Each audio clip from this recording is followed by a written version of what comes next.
Welcome to Kannan info Tamil. நம்ம இன்னைக்கு என்ன டாபிக் பார்க்க போறோம் அப்படின்னா ரெண்டு முக்கியமான டிஃபென்ஸ் அப்டேட் இந்த வீடியோல பார்க்க போறோம். முதல் டிஃபென்ஸ் அப்டேட், சமீபத்துல இந்தியா நீர்மூழ்கி கப்பல்ல இருந்து ஏவக்கூடிய சப்மரீன் லான்ச் பாலிஸ்டிக் மிசைல்களை டெவலப் செய்யறதுக்கு அதிக முனைப்பு காட்டி வர்றாங்க. அந்த வகையில K-8 அப்படிங்கிற ஒரு அதிநவீன பாலிஸ்டிக் மிசைல இந்தியா தயாரிக்க இருப்பதா செய்திகள் வெளிவந்திருக்கு. இந்த K-8 மிசைல மட்டும் இந்தியா வெற்றிகரமா டெவலப் செஞ்சாங்கன்னா Agni-V மிசைலை விட அதிநவீன மிசைலா இருக்கும் அப்படின்னு டிஃபென்ஸ் எக்ஸ்பர்ட் சொல்றாங்க. எதற்காக இந்தியா K-8 போன்ற அதிபயங்கர மிசைல்களை டெவலப் செய்றாங்க? இந்த மிசைல்களோட செயல்திறன் மற்றும் சிறப்பு அம்சங்கள் என்ன, இதன் மூலமா இந்தியாவுக்கு கிடைக்கக்கூடிய அட்வான்டேஜஸ் என்ன அப்படிங்கிறது குறித்து பார்க்கலாம். இரண்டாவது அப்டேட், ருத்ரம் 3 அப்படிங்கிற ஒரு அதிநவீன ஆன்டி ரேடியேஷன் மிசைல இந்திய விமானப்படையில் பயன்பாட்டில் உள்ள Su-30 MKI போர் விமானங்கள்ல இணைப்பதற்கு இந்தியா திட்டமிட்டிருப்பதா செய்திகள் வெளிவந்திருக்கு. இந்த மிசைல் மற்றும் Su-30 MKI போர் விமானங்கள்ல இணைக்கப்பட்டால் அந்த விமானத்தோட தாக்கும் திறன்ல மிகப்பெரிய முன்னேற்றம் ஏற்படும் அப்படின்னு சொல்றாங்க. ருத்ரம் 3 மிசைலோட செயல்திறன் மற்றும் சிறப்பு அம்சங்கள் என்ன, இந்த மிசைலை பயன்படுத்தி என்ன மாதிரியான ஆபரேஷன்களை கேரி அவுட் செய்ய முடியும் அப்படிங்கிறது குறித்து நம்ம டீடைலா இந்த வீடியோல பார்க்கலாம். இந்தியாவுடைய நியூக்ளியர் பாலிசி என்னன்னா, ஏதாவது ஒரு நாடு நம் மீது அணு ஆயுத தாக்குதல் நடத்தும் பொழுது அதற்கு பதிலடி கொடுக்கும் விதமா தான் இந்தியா அணு ஆயுதங்களை பயன்படுத்தும் அப்படிங்கிற கொள்கையை இந்தியா பின்பற்றாங்க. ஆனா நமது எதிரி நாடுகளான சீனா மற்றும் பாகிஸ்தானை எடுத்துக்கிட்டீங்கன்னா அவங்க ஃபர்ஸ்ட் ஸ்ட்ரைக் நியூக்ளியர் பாலிசியை ஃபாலோ செய்றாங்க. அதாவது அவர்களோட தேவைக்கு ஏற்ப அணு ஆயுதங்களை பயன்படுத்துவாங்க. இந்த சூழ்நிலையில சீனா மற்றும் பாகிஸ்தான் இந்தியா மீது ஒரு அணு ஆயுத தாக்குதல் நடத்தினாங்கன்னா அதற்கு பதிலடி கொடுப்பதற்காக தான் நமது அணு ஆயுதங்களை இந்தியா பயன்படுத்துவாங்க.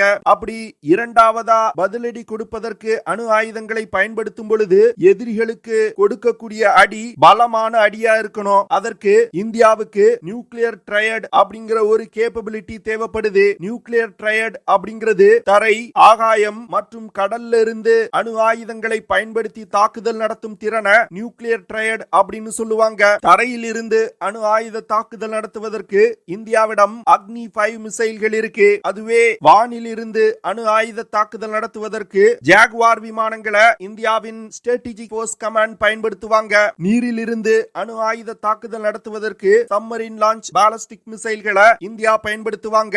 இந்தியாவிடம் தற்போதைய நிலையில 750 இருந்து 3500 கிலோமீட்டர் சென்று தாக்கக்கூடிய K-15 மற்றும் K-4 submarine-launched ballistic மிசைல்கள் பயன்பாட்டில் இருந்து வருது. இந்த மிசைல்களை தற்போது இந்திய கடற்படையில பயன்பாட்டில் உள்ள INS அரிகாந்த் மற்றும் அரிகாட் அணுசக்தி நீர்மூழ்கி கப்பல்ல இணைக்கப்பட்டிருக்கு. ஆனா இந்த 750 முதல் 3500 கிலோமீட்டர் அப்படிங்கிற ஸ்ட்ரைக்கிங் ரேஞ்ச் உலகில் உள்ள மற்ற சப்மரீன் லான்ச் பாலிஸ்டிக் மிசைல்களோடு கம்பேர் செய்யும் பொழுது குறைவானது. இந்த மிசைல்களை கொண்டு இந்தியா சீனா மீது ஒரு அணு ஆயுத தாக்குதல் நடத்தணும்னா இந்தியா தென் சீன கடல் பகுதி வழியாக சீனாவுக்கு அருகில் சென்றுதான் தாக்குதல் நடத்த முடியும். இதன் காரணமா இந்தியாவுக்கு அதிக ரேஞ்ச் கொண்ட சப்மரீன் லான்ச் பாலிஸ்டிக் மிசைல்கள் தேவைப்படுது. இதனால 2015 மற்றும் 2017 K-5 மற்றும் K-6 அப்படிங்கிற ரெண்டு சப்மரீன் லான்ச் பாலிஸ்டிக் மிசைல்களை உருவாக்குவதற்கு இந்திய அரசாங்கம் ஒப்புதல் கொடுத்தாங்க.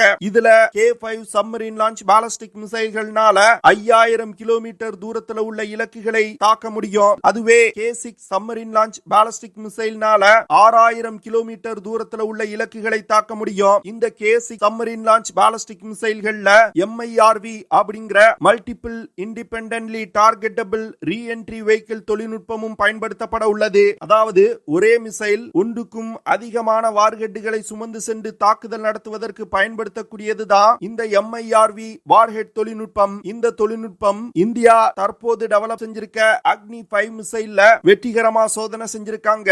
அந்த தொழில்நுட்பத்தை இந்த K-6 மிசைல்ல இந்தியா பயன்படுத்த போறாங்க. இந்த K-5 மற்றும் K-6 மிசைல்களை புதிதாக டெவலப் செய்து வரும் S-4 மற்றும் S-4 ஸ்டார் நீர்மூழ்கி கப்பல்கள்ல பயன்படுத்த பயன்படுத்துவதற்கு இந்தியா திட்டமிட்டிருக்காங்க. இந்த S4 மற்றும் S4 ஸ்டார் நீர்மூழ்கி கப்பல்கள் இந்தியாவிடம் தற்போது பயன்பாட்டில் உள்ள INS அரிகாந்த் மற்றும் INS அரிகாட் நீர்மூழ்கி கப்பல்களை விட பெரிய நீர்மூழ்கி கப்பல்கள். இந்த சூழ்நிலையில இந்தியா S4 மற்றும் S4 ஸ்டார் நீர்மூழ்கி கப்பல்களை விட 2 மடங்கு மிகப்பெரிய அணுசக்தி நீர்மூழ்கி கப்பல்களை கட்ட இருப்பதா செய்திகள் வெளிவந்திருக்கு. அதாவது S5 அப்படிங்கிற ஒரு அணுசக்தி நீர்மூழ்கி கப்பலை இந்தியா கட்ட போறாங்க.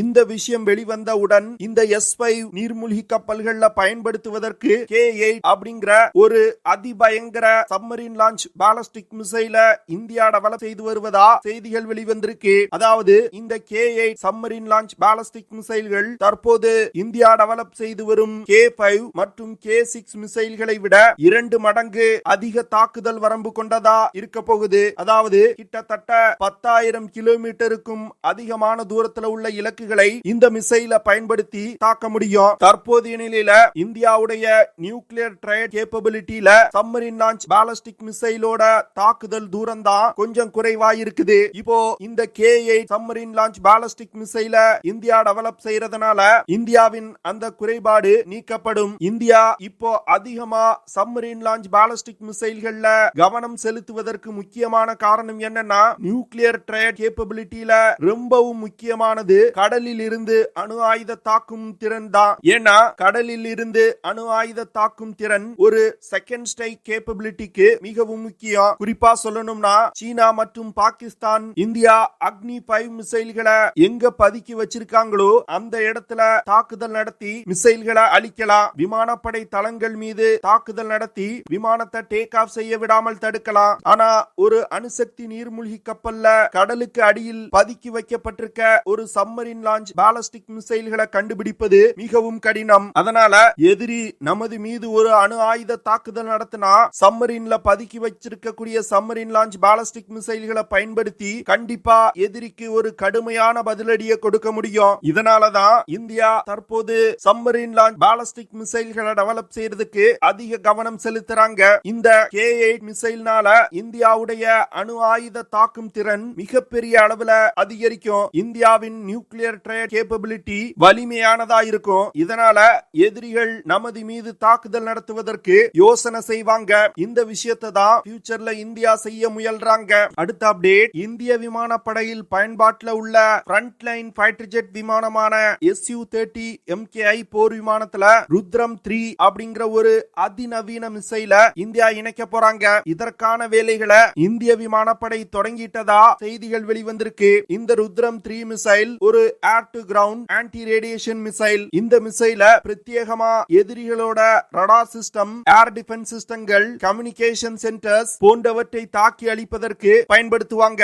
அதாவது எதிரிகளோட ரடார்கள் இருந்து ரடார் சிக்னல்ஸ் வரும். அந்த சிக்னல் எந்த இடத்துல இருந்து வருது அப்படிங்கறத இந்த மிசைல்கள் கண்டுபிடித்து எதிரிகளோட ரடார் சிஸ்டத்தை முதல்ல தாக்கி அழிக்கும். இந்த மிசைல்கள் சிட் அப்படின்னு சொல்லக்கூடிய suppression of enemy air defence அப்படிங்கிற ஆபரேஷன்களுக்கு அதிகமா பயன்படுத்துவாங்க.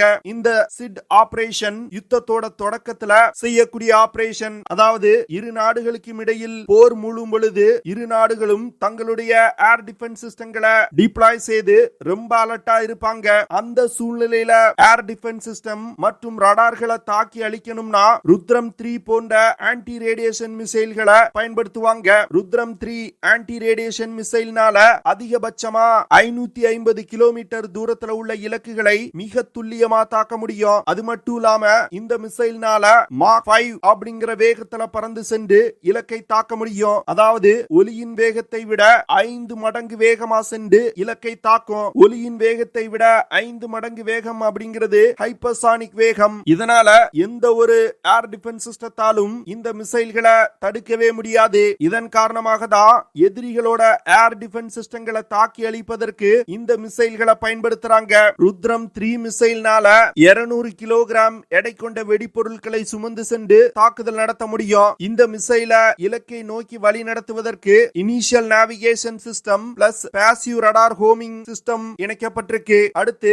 மிசைலோட இறுதி கட்டத்துல ஆக்டிவ் ரடார் ஹோமிங் சிஸ்டமும் ஆக்டிவேட் செய்யப்படும். இதனால இந்த மிசைல்கள் இலக்கை கண்டுபிடித்து மிக துல்லியமான தாக்குதல்களை நடத்தும். இந்த மிசைலோட அக்யூரசி 5 மீட்டர். அதாவது இந்த மிசைலோட சர்க்குலர் எரர் ப்ராபபிலிட்டி 5 மீட்டர், அதாவது டார்கெட்ல இருந்து 5 மீட்டர் சுற்றளவுக்குள் இந்த மிசைல்கள்னால மிக துல்லியமான தாக்குதல்களை நடத்த முடியும். இந்த மிசைலை டிசைன் செய்தது DRDO. ருத்ரம் 3 மிசைல மேனுஃபேக்சர் செய்யறது பாரத் டைனமிக் லிமிடெட் நிறுவனம். ருத்ரம் 3 மிசைல் போன்ற ஆன்டி ரேடியேஷன் மிசைல்கள் Su-30 MKI போர் விமானத்துல இணைக்கப்படுவது அந்த விமானத்தோட லாங் ரேஞ்ச் ஸ்ட்ரைக்கிங் கேப்பபிலிட்டிய மிகப்பெரிய அளவில் அதிகரிக்கும். இது ஒரு யுத்த நேரத்துல இந்தியாவுக்கு சிட் ஆபரேஷனை கேரி அவுட் செய்வதற்கு மிகப்பெரிய அளவில் உதவி செய்யும். Su-30 MKI போர் விமானத்துல மிசைல்ஸ், பாம்ஸ் போன்றவற்றை எடுத்து Su-30 MKI போர் விமானத்துல மிசைல்ஸ், பாம்ஸ் போன்றவற்றை எடுத்து செல்வதற்கு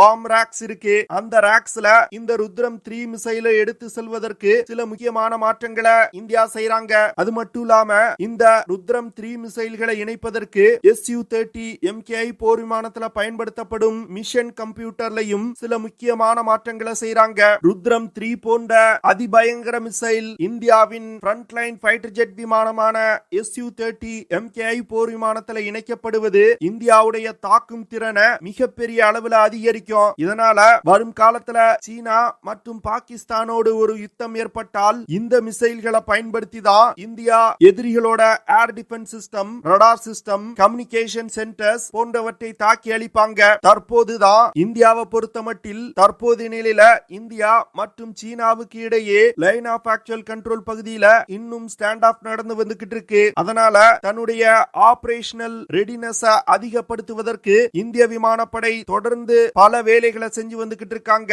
அதன் ஒரு பகுதி தான் இந்த ருத்ரம் 3 மிசைல Su-30 MKI போர் விமானத்துல இணைப்பது. ஓகே ஃப்ரெண்ட்ஸ், நம்ம வீடியோவோட நிறைவு பகுதிக்கு வந்துட்டோம்.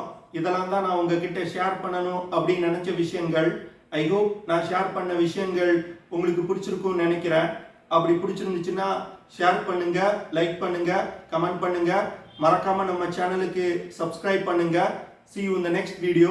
ஜெய் ஹிந்த்.